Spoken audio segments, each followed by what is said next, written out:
The Brandon Peters Show may contain explicit language and detailed plot points. For more information on the show, stay tuned to the end of the episode.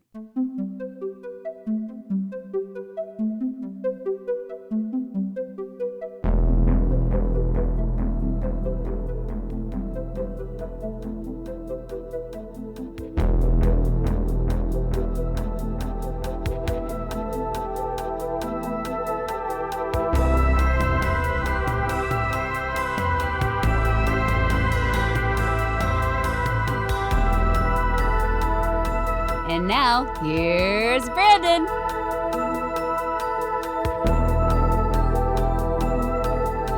All right, welcome back to the Brandon Peters Show as our summer of 82 at 40 continues with the summer of 82 at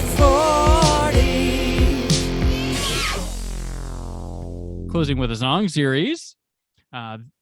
This is, of course, where we take a look at the music videos that pop up in our Casey Kasem Top 10 during the episode. And returning today to discuss this little Rick Springfield ditty, I have from The Bob and Tom Show and the voice of this show, Jessica Alsman. Hello. Getting a little weird with this video. Yeah. Happy June, Jessica. It's great to be here, Brandon. Ah, man, that May, right? Oh, wow. Good times. Good times. All right. Don't Talk to Strangers is the lead single from Rick's 1982 album, Success Hasn't Spoiled Me Yet. It also featured What Kind of Fool Am I? And I Get So Excited. This song never claimed the number one spot, as we've talked about on the Summer of 82 series, stuck in the eternal hell of being number 2 week after week to Ebony and Ivory. However, this album produced 3 top 40 singles, and 2 non-singles actually got airplay and charted from this album. Rick was nominated for Best Male Pop Vocal Performance at the Grammys. Who did he lose to, Jessica? I was like, Michael Jackson, Paul McCartney. He lost to Lionel Richie for Truly. The other nominees were Elton John for Blue Eyes, Donald Fagen for IGY, What a Beautiful World, Michael McDonald for I Keep Forgetting, Every Time You're Near, and Joe Jackson for Stepping Out. You had a Jackson. I couldn't even get I didn't even know. You had a Jackson. Dang. Did you know that Rick Springfield had songs other than Jesse's Girl? Like at least 1 or 2. I'm trying to think. There's one I thought He's got that one like da, da, da, da, da, da, da. I don't know why I can't think of it right now. All I think about now with him is that he's like this huge Star Wars nerd fan, has like this huge collection. Yeah. And so I kind of forget about him as a musician. I mean, he's a great musician, but guy's had an interesting career. Yeah. This was his second biggest song in the United States after Jesse's Girl. So this was a big one for him. But I know I know in college, people always just thought he was a Jesse's Girl guy. Like I remember I got my mom's car one time, and I was looking through she was in somewhere, and this is when I was home from college for something, and I looked at her CDs, and she had Rick Springfield's greatest hits, and I was like, that's random. And then my friends were all like, what was it, Jesse's Girl Extended, Jesse's Girl Remix, Jesse's Girl Acoustic, Jesse's Girl featuring Suits Some, Jesse's Girl's Dance Mix 99. I'm like, I don't know. But yeah, he has a lot. The guy has a career, and it's a pretty, I'm not gonna say interesting, but it's a lot more the way he was a star in General Hospital for many years. That's where my mom first took a liking to Rick Springfield. Of course, a music career, a career dating back to Australia as part of some sort of boy band. Oh wow, I didn't know that. And he's recently appeared on True Detective season 2. He's shown up in other places. He, as of recording this, he was recently at Carb Day for the Indy 500 for local people around here performing. That was a great day. What a time for people that went to it.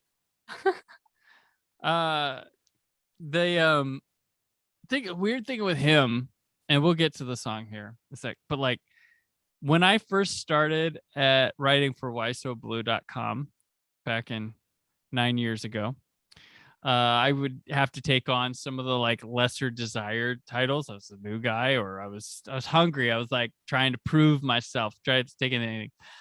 I got a documentary about Rick Springfield, but it wasn't Oh, like wow. so much his life. It was like his relationship with fans. And it was about these women who like followed him like he was like I get like I understand like Fish and like I told people about Dave Matthews Band and how many shows I've seen them and traveled to see them. But this is like with women in their like mid 40s to like early 60s following Rick Springfield. And I was like, it was interesting. They would like go, they would fly to places to see him. And it was just really weird. And he had this cruise, this Rick Springfield cruise. Amazing. That's where it got really weird. Oh no. Like there was one part where they docked and they go on this beach and they got to like, he went out to the water and then like they all came out to the water to be around him and stuff. And he was just like giving hugs and like Did he talking want to them to come them. out to the water with him, or I was he don't like just know. out there and they like went to hang out? I was like, this just got really crazy. Like I get like there was a cool part of that cruise where everybody was in like the bar for the night and he Mhm. like shows up, sits at a piano and plays like a set of songs and everybody's in the bar like singing them and stuff. And it just got really weird with that swimming in the water part. And then there's like state fairs that these women go to go see him. And one got rained out and like he still put on a show. Like he just got acoustic out and went and played like 5 songs just to like Yeah. give people something. And they were all bummed about that. But there's one, oh, they played like these casino shows that they hound him at. And there's this one woman who, so like, there's this part of the documentary, and I should just make this episode about that documentary. This woman and her husband are at the airport, and she reads in the news that Rick Springfield's mother had passed like the day before, and she sees him at the airport, and like, he's struggling to get tickets to get on a plane, and because he's trying to get back home to see his mother. Or well, not see his mother, she died. But her husband goes, honey, he can have my ticket. I know that may know that. So Rick Springfield takes her husband's plane ticket and sits with this woman on this flight. And she's like, we had a lot of hearts to hearts and we talked about things, and it was really tough what he was going through with his mother and stuff. And I shared stuff about my own mother and all this. I'm like, okay. Kind of weird. Did Rick really want to be in that situation? You know, all this stuff. So there's that. It's this moment. But then Rick Springfield gains some fame for some like autobiography he does. And he goes on this book tour and he's like actually on like TV again and stuff. And this woman goes to see him at a book signing. Mm-hmm. Motherfucker act like he never even knew her. Like he's there. And like, oh yeah, just give her this. And then like she gives him this big like, oh, I love Rick, oh blah blah. And he's just sitting there like too cool for it. Like, oh, the motherfucker, you remember that woman. You were on a plane when your mother died. Well, maybe he was on some hardcore medicine though. I To don't kind of know. help deal with, you know. For And the by book medicine, I signing? mean, no, like when he was getting on that plane. Yeah, maybe. Like he might have been Oh, like yeah. on some, I don't know, some High as a good kite. stuff. Yeah. Yeah. All to right, just kinda fair enough. deal. But it was just But I really don't know. awkward. It was really awkward. The documentary made me uncomfortable. Like it was, yeah. There is a cult of Rick Springfield. That's good for him. As far as I know, No? my mother is not a member. She just appreciates the hits. because she brought the greatest hits. She didn't buy any of the albums. So Right. She's not going on the cruise. nope. So I'm not gonna tell you what this video and song is about yet. We're gonna talk about it, and then I'm gonna, because I liked it better when I didn't find out till after I was looking at this video. So I'm Yeah. gonna hold that. So this one's directed, Don't Talk to Strangers. This is directed by Paul Justman. So he does What Kind of Fool Am I from this album for Rick Springfield, but he also does the Jay Giles Band videos for Centerfold and Freeze Frame. He does the Cars Shake It Up and Since You're Gone. And he also directed the documentary Standing in the Shadows of Motown, which was like Grammy winning, pretty big deal. So yeah.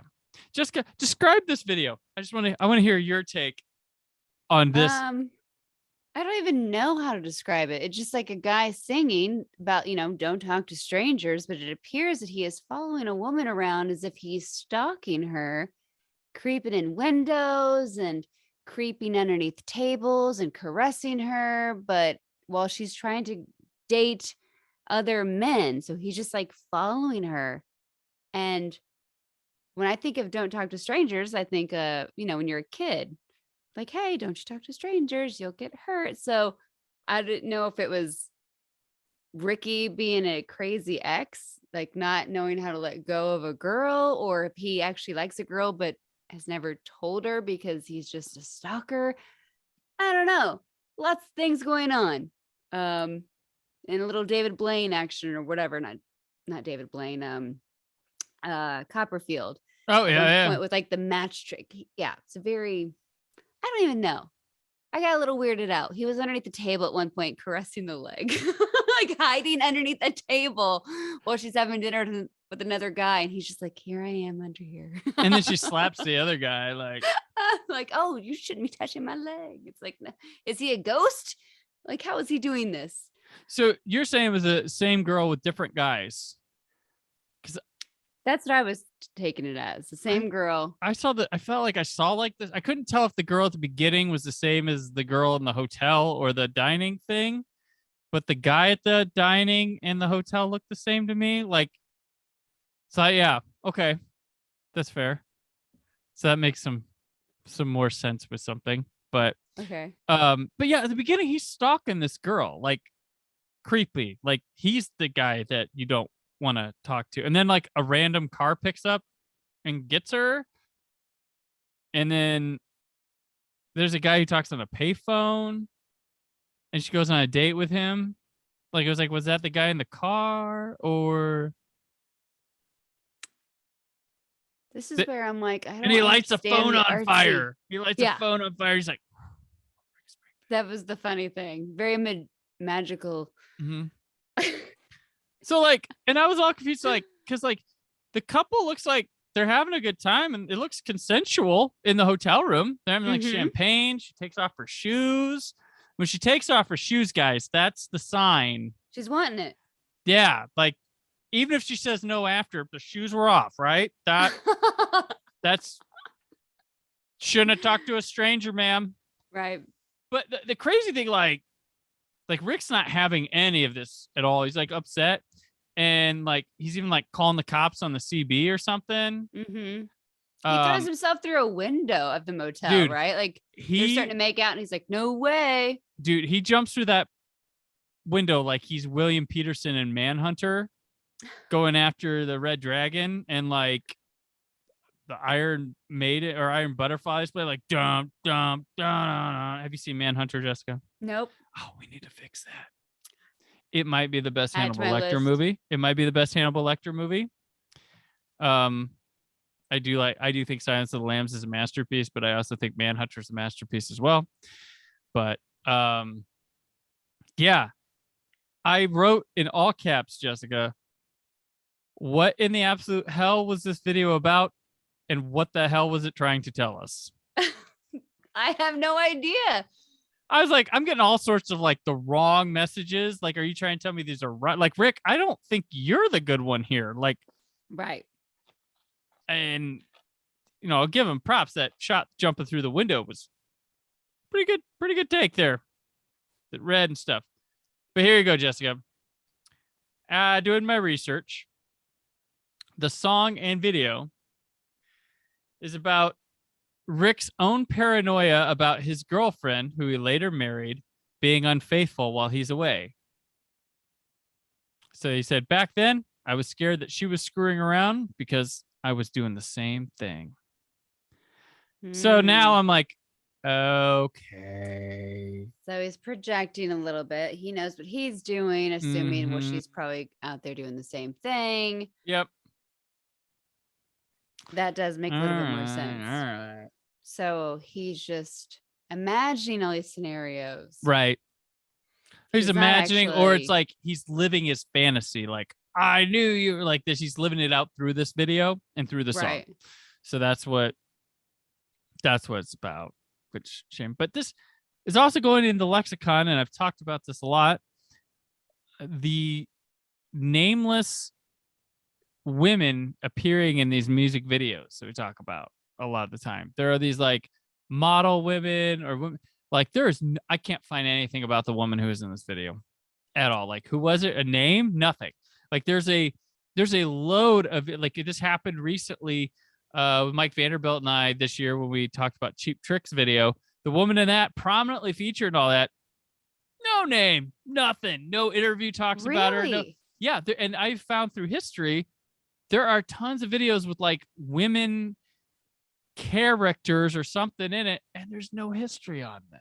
There's like nothing about them, nothing. Why'd you select her? Like, what was like? There's just their take on it. Nothing. I think we had that with the NSYNC video too when we did that. The Bye Bye Bye. There was like, Oh yeah. no, I think we had a name, but like nothing about that woman or something. But What about like the Robert Palmer videos? I'm sure Like, might be there too. But there's just because we don't have like sufficient cast lists and stuff.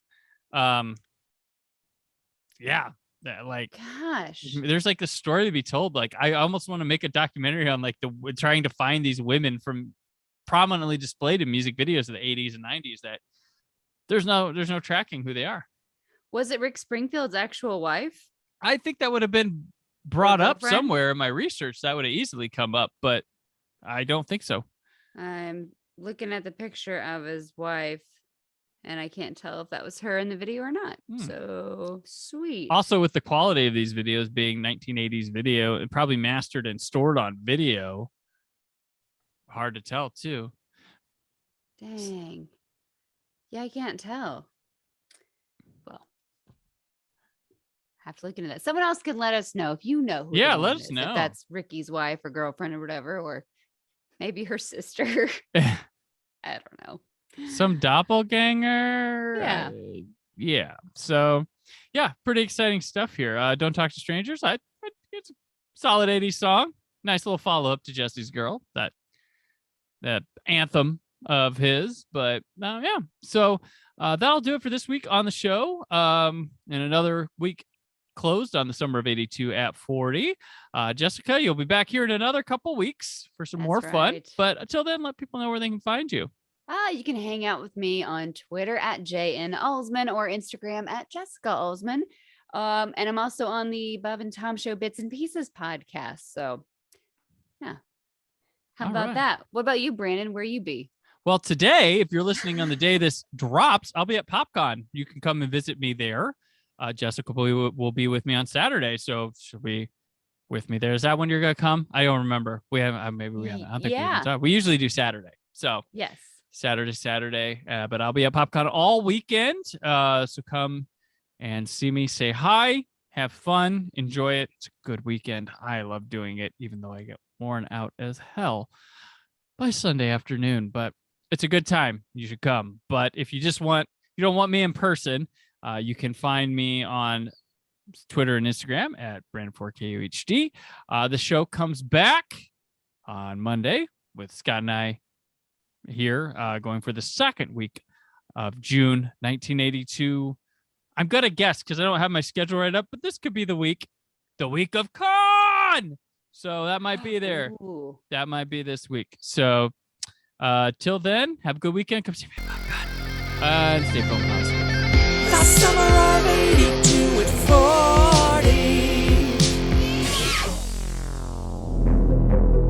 40. Thank you for listening. The Brandon Peters Show is a Creative Zombie Studios production. Produced by Brad Shoemaker and Brandon Peters. Written and edited by Brandon Peters. Announcer vocals by Jessica Alsman. Theme song by Metavari. Web design and show art by Brad Shoemaker with Brandon Peters. All music and clips featured in the episode are property of their respective studios, and no infringement is intended. The Summer of 82 at 40 and News of the Moment themes by Pres Maxson. Additional information on this and other episodes at thebrandonpetershow.com. For any inquiries, press opportunities, or sponsorship, contact mail@thebrandonpetershow.com. The show is available on Apple Podcasts, Spotify, or anywhere podcasts are found.